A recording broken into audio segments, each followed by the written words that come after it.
dia, igreja. Tudo bem? Bom dia, mulheres. Desejo a todas as mulheres um feliz dia da mulher. Agora tem sido ontem. Todos os dias são dia das mulheres, é verdade. E que nós possamos ter a fé que teve essa mulher que eu vou contar agora. Nós possamos levar essa letra dessa música em nosso coração, possamos ter a fé que ela teve e que possamos sempre estar com Deus no nosso coração.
Vamos orar juntos. Querido Pai que está nos céus, nós queremos te agradecer pelo privilégio de estarmos aqui em mais uma manhã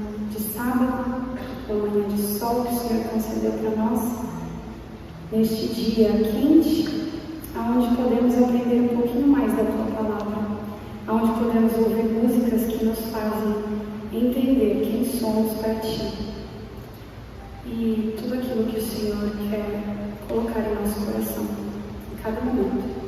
Nós pedimos que abra nossa mente, que esteja conosco durante mais este pedaço do culto e que nos traga paz, que nos faça sentir que somos cuidados por Ti a todo instante. É isso que pedimos, por Jesus, amém. Bom sábado, igreja. Eu confesso que tem sido muito gostoso para mim vir à igreja sábado de manhã. Os outros dias também, tá? Mas é porque sábado é especial. Há pouco tempo atrás, pouco tempo que eu falo assim, há uns 3 anos mais ou menos atrás, nós vínhamos aqui para congregar lá naquele prédio que já não existe mais, e por um tempo nós entrávamos, sentávamos, depois que acabava o culto a gente ia para a Esposa Latina, depois a gente vai para casa, e nós não tínhamos convívio com as pessoas da igreja, porque nós não éramos próximos de ninguém. E hoje isso mudou. Hoje é gostoso vir aqui, ver os nossos amigos, e eu me sinto muito feliz e também muito privilegiada em poder compartilhar um pouquinho daquilo que a gente tem aprendido no decorrer do tempo. Eu quero começar o nosso assunto de hoje contando uma história bem curtinha, mas a história que fala de Lawrence. Ele era um homem da Arábia e ele levou alguns amigos que ele tinha, alguns amigos sheiks dele, para conhecer a Inglaterra depois da guerra. E no final daquela visita, onde ele estava ali com os seus amigos, ele ofereceu para um daqueles sheiks alguma coisa, qualquer coisa que esse sheik quisesse levar para a terra dele como lembrança da Inglaterra, como recordação do Reino Unido. E, para surpresa de Lawrence, quando ele ofereceu, ele fez essa oferta ao seu amigo, o amigo pegou ele pela mão, levou ele, então, para o quarto lá de hotel onde ele estava hospedado, apontou para uma torneira e ele falou que era aquilo ali que ele queria levar para a casa dele, para o lar dele. E ele queria isso porque ele queria poder beber água o quanto ele quisesse e que qualquer pessoa que se aproximasse daquela torneira também pudesse beber água o quanto quisesse. E é interessante pensar, porque aquele sheik que fez esse pedido, ele pensava que a torneira produzia a água que fosse bastante, uma quantidade suficiente ali para poder matar a sede de qualquer pessoa que se aproximasse. Ele achava que era a torneira, que dela era uma fonte. E às vezes é engraçado a gente pensar nisso, porque pra gente aqui água é uma coisa tão comum, apesar de às vezes faltar um pouco, mas não se compara a regiões desérticas, e só quem vive num ambiente árido como era aquele em que aquele sheik vivia, quando a pessoa vive num ambiente completamente desértico, como era o lar daquele homem, é que pode entender o pedido que ele fez. Na Bíblia, existem muitas imagens ilustrativas que às vezes não são familiares para nós, que vivemos numa situação e numa época completamente diferentes da situação e da época em que essas imagens foram criadas e foram faladas. E uma dessas imagens é uma referência a águas vivas. Essa expressão, ela aparece diversas vezes na Palavra de Deus, em várias passagens. E uma dessas passagens é Efésios 3:20, onde Jesus, ali no momento em que cita sobre isso, ele promete àqueles que nele creem que deles fluirá uma fonte de água viva. Quando a gente lê um como esse, numa situação igual a nossa, aqui em Foz, onde a gente tem água em abundância, em qualquer momento que a gente quiser, a gente não consegue muito bem, talvez, entender, ou muitas vezes essa expressão pode não surtir um efeito assim muito grande na nossa mente, mas naquele tempo, naquele lugar, aonde essas palavras foram ditas, a forma e a situação a que elas se referiram, é muito fácil encontrar o sentido, porque naquele lugar, naquele tempo, era muito difícil encontrar água, era muito difícil o processo de você conseguir carregar água e trazer para casa. Ter água em casa não era como é para nós aqui. E aí, quando a gente pensa nessa situação, essa ideia ilustrativa começa a mudar um pouquinho de figura, começa talvez a fazer um pouquinho mais de sentido. Água viva na Bíblia significa água corrente, como a água de uma fonte, como a água da torneira que o Sheik imaginou, porque ali a gente abre e ela jorra água. Para nós não importa muito de onde ela vem, contanto que ela esteja limpa. É a água de uma fonte, a água de uma torneira, é a água de um rio que transborda durante estações chuvosas. Só que naquele tempo, naquele lugar, essas estações não eram comuns, não eram constantes. Naquela época do ano em que aconteciam as chuvas, o que acontecia ali era que os montes da região, que eram marrons e cheios de terra e mortos durante a maior parte do ano, naquela época eles começavam a se transformar, eles começavam a se tornar verdes, a vida voltava àqueles campos, os pássaros surgiam, as flores brotavam, o ambiente mudava completamente, tudo por causa da água. A chuva caía, os rios transbordavam, e aquilo lá era uma fonte de vida para tudo o que estava ao redor. E é por isso que a água viva é uma imagem muito ligada à presença abençoadora de Deus. A presença de Deus traz para nós e para todas as pessoas que entendem essa ilustração que a água representa um símbolo daquilo que Deus faz por nós. Nossa mensagem de hoje traz as duas histórias de duas mulheres. E a primeira delas, que nós vamos ler, porque eu quero que vocês abram a Bíblia junto comigo, está escrita em 1 Samuel, capítulo 1, dos versículos 4 a 7. 1 Samuel, capítulo 1, dos versículos 4 a 7. Na minha Bíblia, diz assim: quando Elcana apresentava seu sacrifício, dava porções de carne à sua esposa, Penina, e a cada um de seus filhos e filhas dela. A Ana, porém, dava uma porção especial, porque a amava, apesar de o Senhor não ter dado filhos.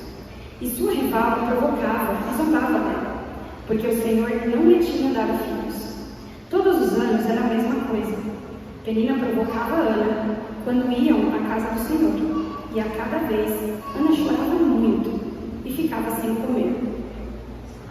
Quando nós paramos para pensar nas estações da nossa vida, nós percebemos que uma pessoa previdente, ela se prepara para viver os últimos anos da vida dela de uma maneira que seja economicamente estável.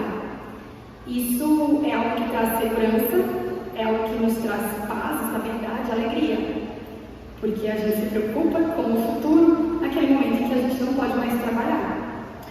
Quando a gente se projeta para aquele tempo em que Ana vivia, a gente começa a entender um pouquinho que ter filhos era ter ou se preparar para a sua velhice. Então, não ter filhos significava naturalmente não ter aposentadoria. Só que isso não significa apenas na parte afetiva. Isso significava, isso era uma questão tanto afetiva quanto econômica. E além disso, ainda era uma desvalorização em todos os níveis que a gente possa imaginar. Porque existia uma insegurança sobre a mulher que não tinha filhos. O homem também, mas no geral era a mulher que carregava isso. Ela não pode ter filhos. E essa segurança absurda que ficava ainda tinha um outro ponto que tinha a ver com aquele momento da história, com aquele povo da história. Porque não ter filhos, naquela circunstância em que Ana vivia, era não ter contribuído significativamente com aquilo que a história esperava de você, que era aumentar o povo de Israel. A gente precisa entender bem isso. O povo de Israel, ele foi criado, ele foi prometido, ele nasceu com uma promessa de ter filhos. Então, ter filhos em Israel era fazer parte de um povo. Ter filhos em Israel era pertencer a uma nação, a nação escolhida de Deus. E agora, aquela mulher, Ana, estava ali, no desespero da sua velhice, que seria sozinha, porque ela não tinha mais com quem contar, com o desespero de não ser aceita como alguém que contribuiu significativamente para a história do povo de Deus. E diante de todos ao seu redor, e diante dela mesma, para o papel dela na sociedade, ela era um fracasso. E aí eu pergunto para vocês aqui: quem de vocês já se sentiu um fracasso? Não precisa levantar a mão. Existem muitas áreas da nossa vida em que a gente pode se sentir um fracasso. Às vezes a gente se sente um fracasso em uma e nas outras está tudo bem. Às vezes a gente se sente na outra e em geral está tudo bem. Às vezes a gente se sente um fracasso completo em qualquer área, em qualquer momento. E eu tenho algumas histórias de fracasso para contar hoje. Uma delas vai parecer engraçada, mas na época doeu muito. Quando a Tina tinha 9 meses, nós morávamos nos Estados Unidos, nós tínhamos nos mudado para lá, faziam aproximadamente 4 meses e nós não tínhamos casa. Nós estávamos alugando um apartamento que não estava pronto para morar e a gente estava hospedado na casa de uma família pastoral, o pastor da igreja hispânica que nós frequentávamos, o pastor Noel e a Jaque. Na nossa rotina do dia, eu ficava em casa com a Tina, o Wallace saía para trabalhar e o pastor também tinha as atividades dele. Então a Jaque, que na época estava grávida do filhinho mais novo deles, também ficava em casa e eles também tinham uma filhinha. Ela era um pouquinho mais velha do que a Tina, acho que 2, 3 meses mais velha. Eles moravam num sobrado. O quarto onde nós estávamos hospedados era na parte de cima do sobrado. E todos os dias pela manhã eu tinha minha rotina ali com ela. Depois nós descíamos, porque a maior parte do dia, as refeições, as coisas que nós íamos fazer, a gente fazia na parte de baixo, né? No térreo ali da casa. E como nós estávamos hospedados lá, sem casa, todas as nossas coisas ficavam no quarto. Então, nossas malas, nossas roupas, os brinquedos da Tina, tudo aquilo que nós já tínhamos ganhado lá nos Estados Unidos, ficavam lá. Então, quando eu ia descer com ela para passar o dia embaixo, na parte de baixo da casa, eu tinha que descer com as coisas que eu ia usar durante aquele dia e com ela. Eu tinha, aqueles que têm criança pequenininha ainda vai saber bem o que é isso. Sabe aqueles assentos que uma criança que não fica em pé ainda, ou que não sabe se acomodar numa cadeira que ele senta? Então a gente bota a criança sentada ali, prende ela, coloca o assento em cima da cadeira e aí gruda ele na mesa para poder a criança ficar no nosso nível, para a gente dar comida para ela e tudo mais. Ela tinha um desse e era desse tamanho mais ou menos, era verde. E eu tinha que descer, porque todas as refeições do dia que ela fazia era naquele assento. Então, eu terminei ali, eu não lembro que dia da semana era, mas eu lembro que eu terminei de fazer minhas coisas com ela no quarto, troquei, ela fez o culto e tal, e ia pegar as coisas.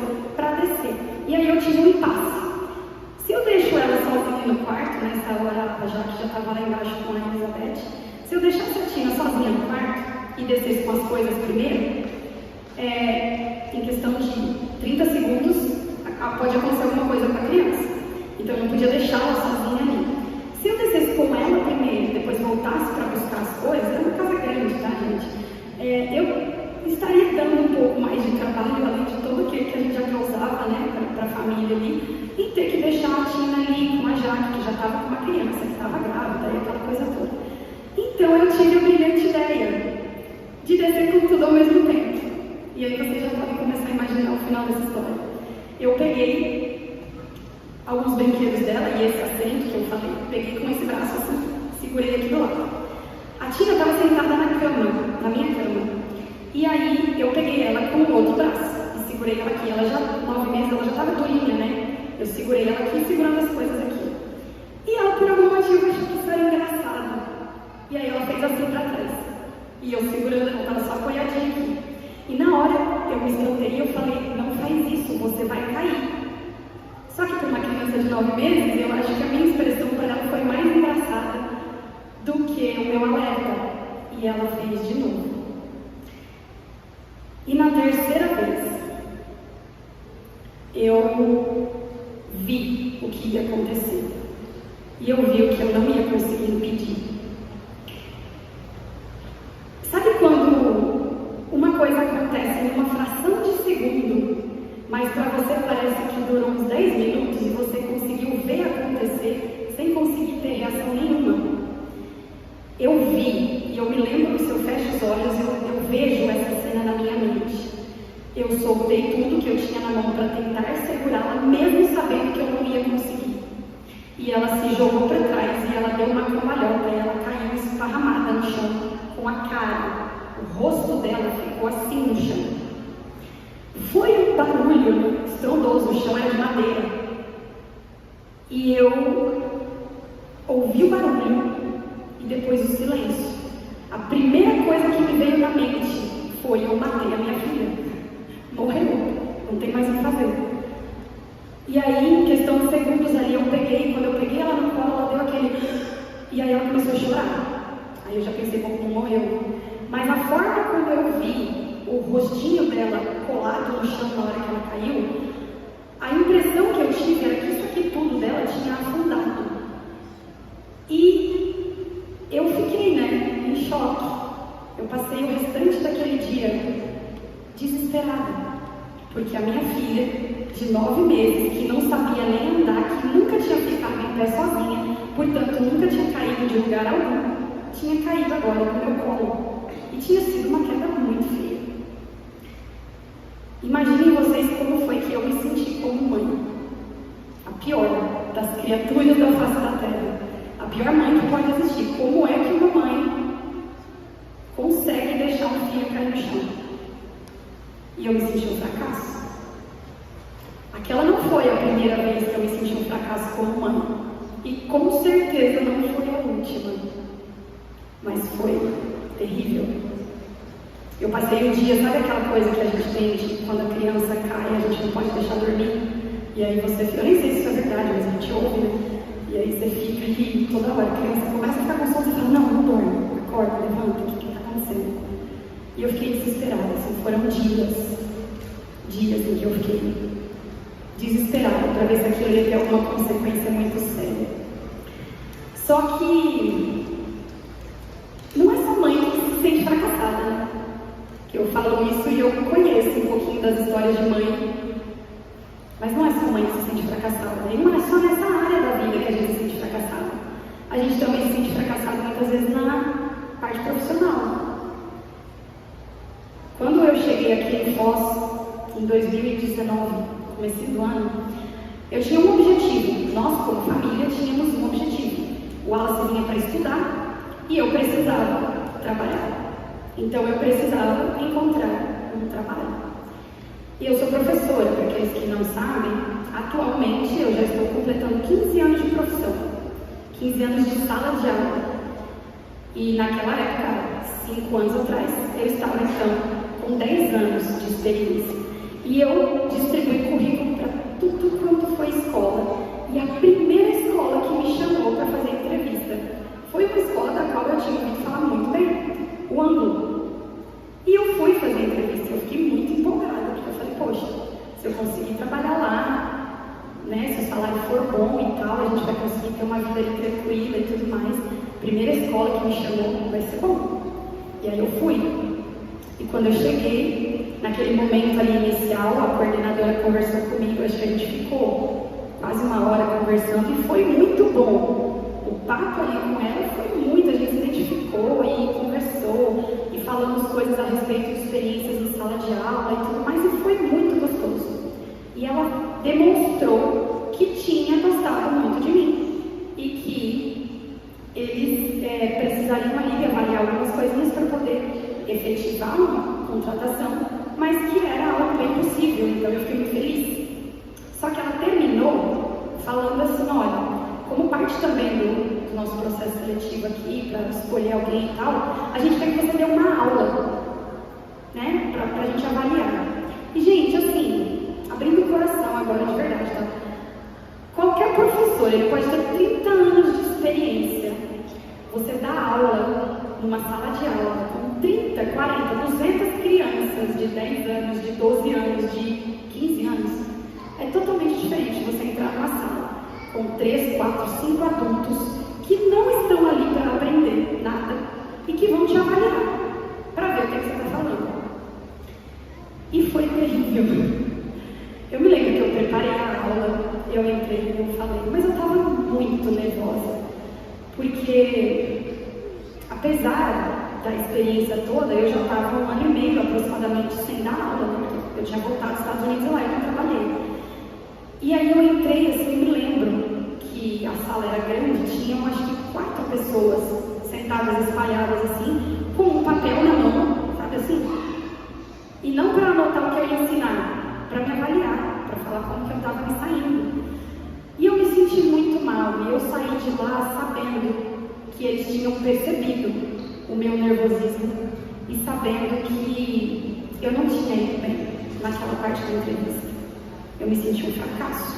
Como que eu, com 10 anos de experiência em sala de aula, não consigo dar uma aula para 4 adultos sem ficar nervosa?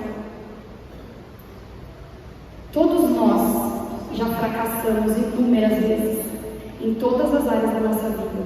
E cada vez que nós passamos por uma situação dessa, de fracasso, nós começamos a questionar a nossa própria competência naquela área. A gente começa a pensar, poxa, será que eu realmente sou bom nisso? Será que eu realmente sei fazer isso? Existe um nome para isso. Não sei quantos aqui conhecem. A síndrome do impostor. Já ouviu falar? A síndrome do impostor, ela traz alguns sintomas. E entre eles, existem 2 muito claros. O primeiro é que nós passamos a acreditar que nós precisamos da aprovação de todo mundo que nos cerca. Então, no momento em que a gente começa a ter a síndrome do impostor, eu começo a olhar para cada um e falar assim, aquele ali não tá me aprovando, aquele ali também não, eu preciso melhorar, eu preciso me mostrar diferente. O segundo ponto, o segundo sintoma que é muito claro, é que nós passamos a acreditar que nós precisamos estar totalmente preparados para que as coisas deem certo. Sabe aquela história de quando eu tiver um pouco mais de tempo para estudar, aí eu começo uma faculdade difícil porque agora eu não vou conseguir, eu não tenho tempo. Ou então, não, quando eu tiver um salário de 15 mil reais eu posso começar uma família. Sem isso daí, não vai dar, a gente vai passar a necessidade, eu não vou conseguir. Ou até mesmo, um que é bem perigoso, quando eu parar de pecar, eu volto para a igreja, sabe? Pensar dessa forma é permitir que outras pessoas determinem como você se sentirá a respeito de si mesmo.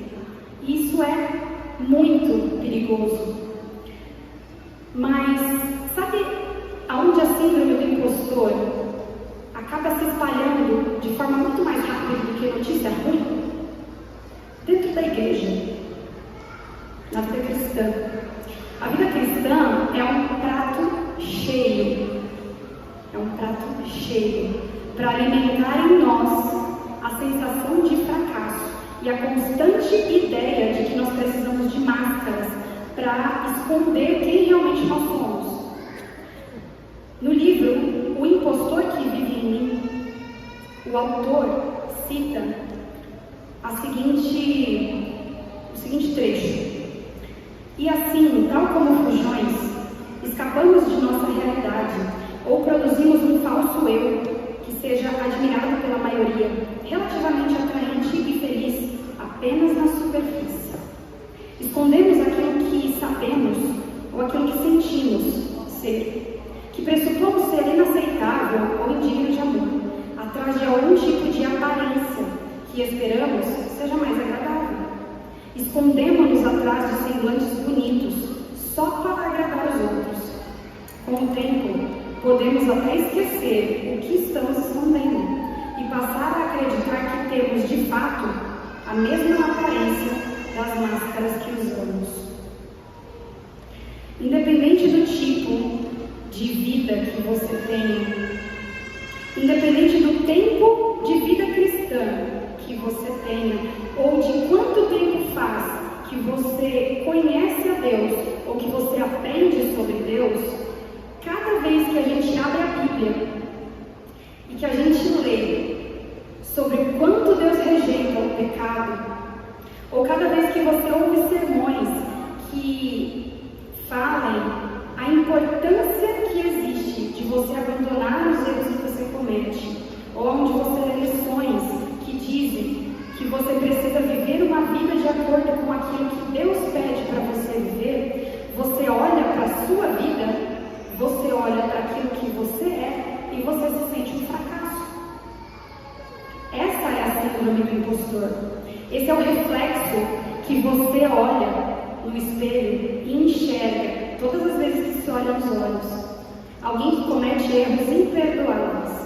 E aí, quando você olha para todos os cristãos que estão ao seu redor, quando você olha para as vidas perfeitas que eles levam, para as vidas imaculadas e irrepreensíveis que eles têm, duas coisas acontecem.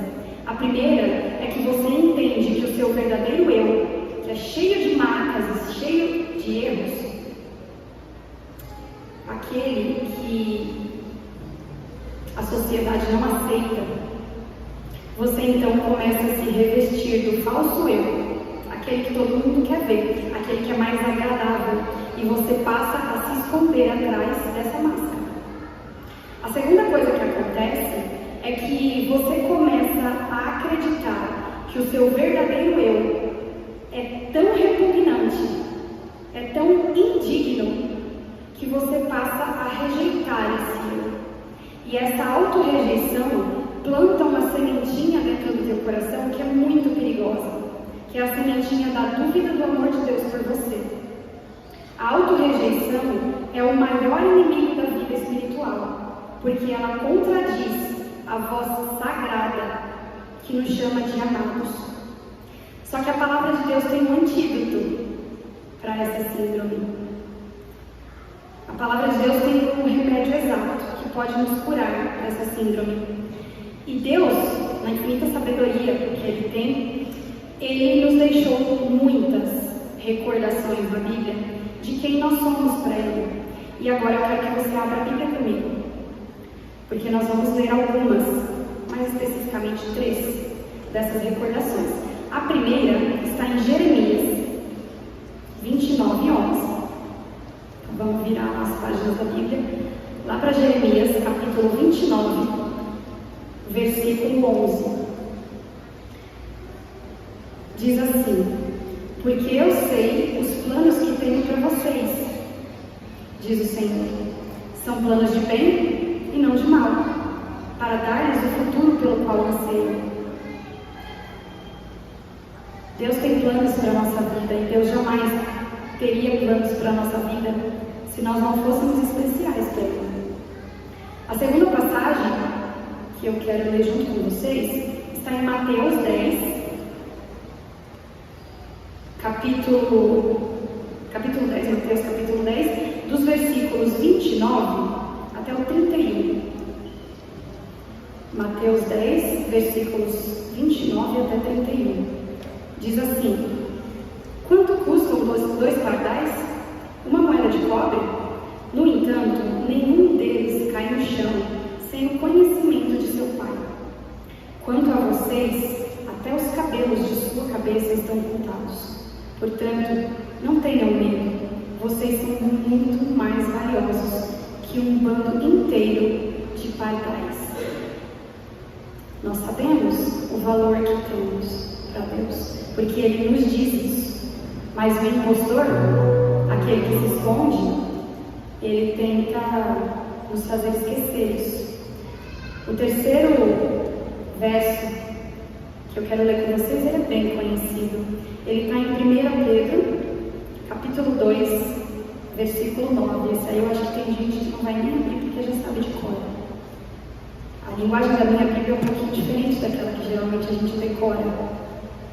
Mas ela diz assim, 1 Pedro, capítulo 2, versículo 9.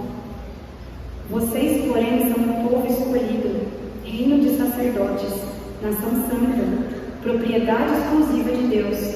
Assim, vocês podem mostrar às pessoas como é admirável aquele que o chamou das trevas para a sua maravilhosa luz. Enquanto, por um lado, é extremamente perigoso permitir que outras pessoas determinem como você deve se sentir a respeito de si mesmo, por outro lado, é extremamente necessário permitir que Deus nos mostre como nós devemos ver a nós mesmos, sob a perspectiva dele, sob a perspectiva do olhar do único que sabe quem realmente nós somos. Palavras assim como essas que nós lemos na Bíblia, elas são palavras de ânimo, são palavras de consolo. Elas nos fazem respirar aliviados, nos trazem paz. E aqui eu faço um parênteses aqui nas nossas palavras, nas nossas leituras. Não pense você que aquele que procura te consolar vive tranquilo em meio às palavras simples e discretas que usa e que muitas vezes fazem tão bem. Na vida dessa pessoa existem sacrifícios, existem tristezas grandes demais, muitas vezes muito além das suas. Porque se não fosse assim, essa pessoa possivelmente não poderia encontrar as palavras que ele usa para consolar você. Quando a gente lê a Bíblia e a gente começa a encontrar as palavras de ânimo e consolo que Deus deixa para nós, a gente sabe quanto é importante a gente compartilhar essas palavras com os outros. Essa é a síndrome do impostor na vida cristã. Encarar as nossas falhas e nos acharmos tão repugnantes por causa delas, que ao olharmos para Deus, nós começamos a acreditar que Ele nos olha da mesma forma, que Ele tem o mesmo olhar sobre nós, e que é por isso que nós devemos nos revestir de uma máscara, de uma roupa nova, de uma maquiagem que esconda completamente quem nós somos, porque só assim Deus irá nos amar. Essa é a segunda história de hoje.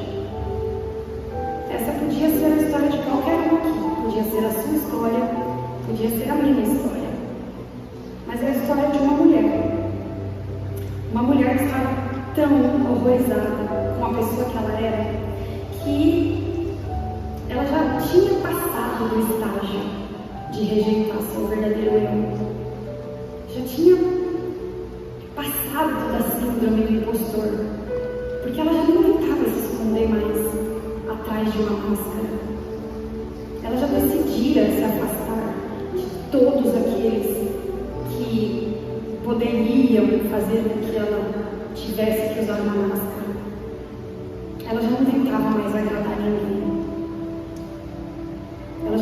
aguentava mais andar com as pessoas que a rejeitavam.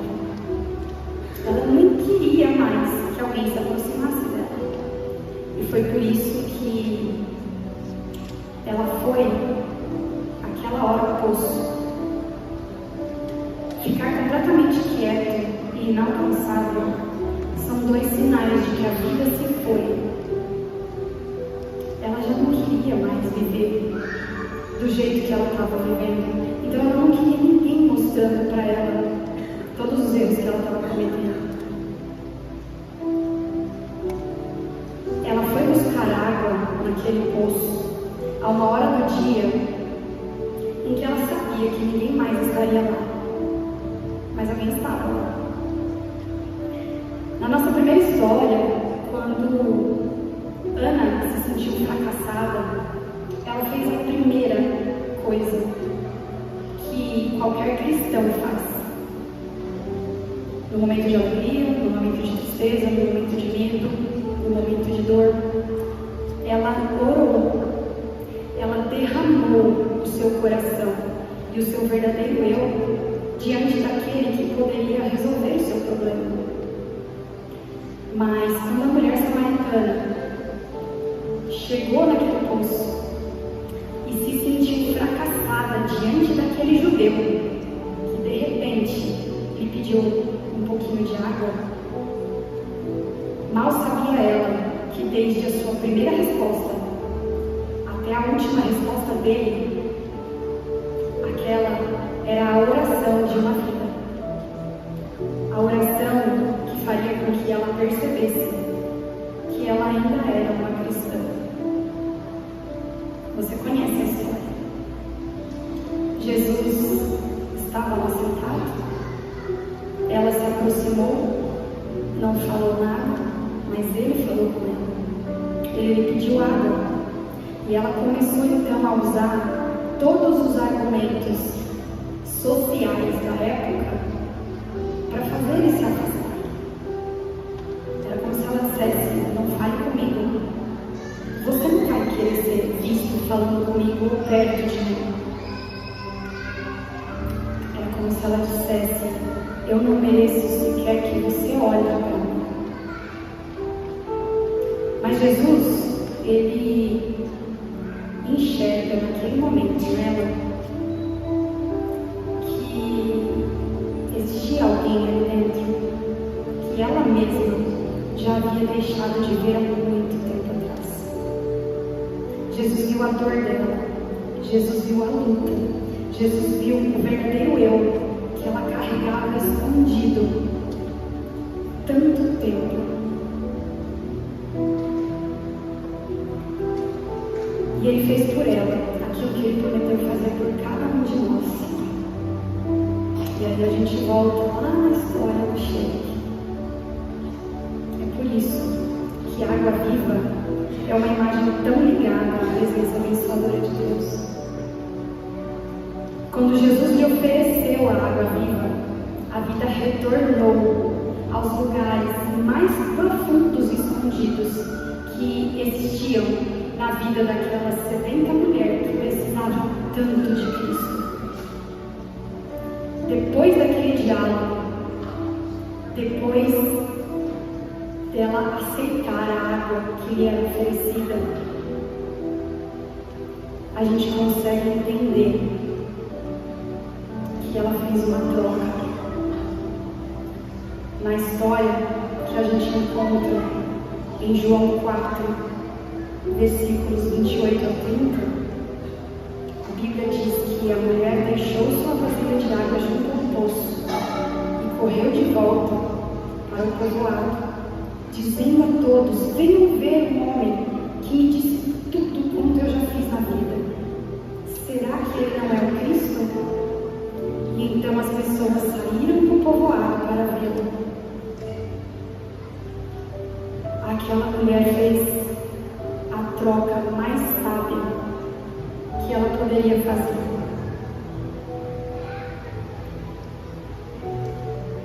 Ela esqueceu do poço e ela sentou à fonte. Ela parou de prestar atenção às coisas que diziam desciam sobre ela. E ela passou a viver de acordo com aquilo que ela tinha ouvido do próprio Messias a respeito dela. Ela fez uma troca, uma grande troca, de deixar o poço difícil, onde ela tinha que buscar água, e ela passou a escolher a fonte que jorrava água, que jorrava água através dela.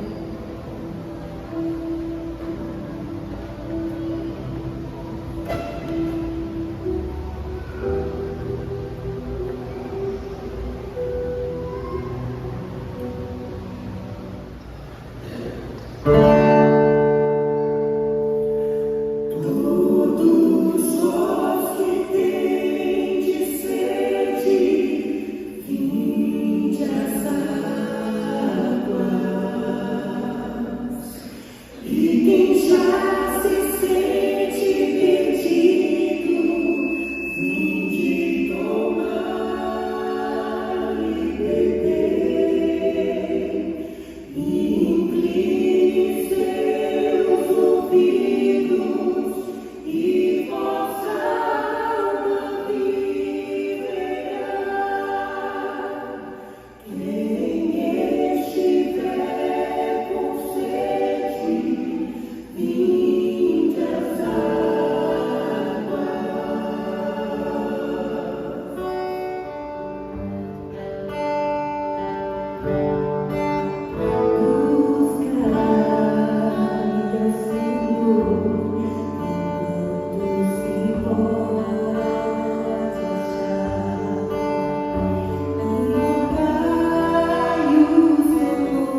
vida volte.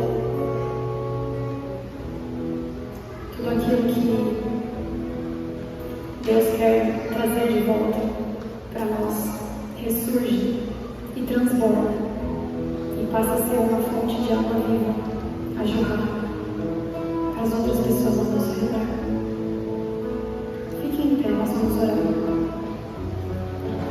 E antes da oração, chegou até mim pedindo para que nós oremos pelo irmão Valdir.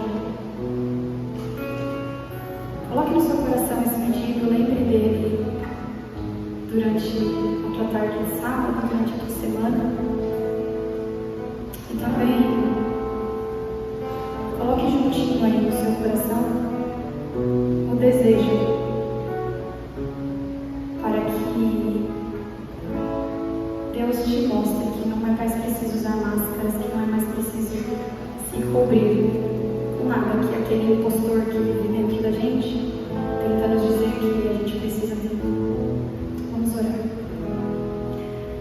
Querido Pai, nós estamos aqui diante de Ti, desejando, acreditando, entendendo finalmente que nós não precisamos nos esconder atrás de uma máscara bonita, atrás de uma roupa nova, atrás de qualquer coisa que esconda quem nós somos, porque o Senhor nos ama, apesar de qualquer coisa. E só nos momentos em que nós somos capazes de reconhecer o nosso verdadeiro eu, é que o Senhor consegue começar a agir dentro de nós, porque aí nós te damos espaço para fazer por nós tudo o que o Senhor deseja fazer. E aí nós aceitamos a água que traz vida, que o Senhor derrama sobre cada um dos seus filhos. E junto com essa água nós passamos a nos transformar numa fonte para jorrar a água viva que o Senhor já derramou em nós todos os dias. Por favor, nos ajude a não esquecermos disso nem um segundo do nosso dia. E também nos ajude, Senhor, a lembrarmos de estar em constante oração para o irmão Valdir. Ele precisa de Ti, assim como nós precisamos. Mas talvez ele esteja com algumas dores a mais que nós não estamos tendo agora. Cuida dele. Abençoa ele. Faz por ele aquilo que o Senhor sabe que é melhor fazer para aliviar a vida dele. Tire a dor, tire o sofrimento. Faça com que ele possa sorrir, com que ele possa se alegrar. Porque é isso que nós, como igreja, desejamos para todos aqueles que fazem parte da nossa comunidade. Nós pedimos todo o Teu cuidado e todas as recordações que o Senhor possa nos enviar de que nós somos amados o tempo todo por Ti. É isso que nós pedimos e agradecemos. Por Jesus, amém.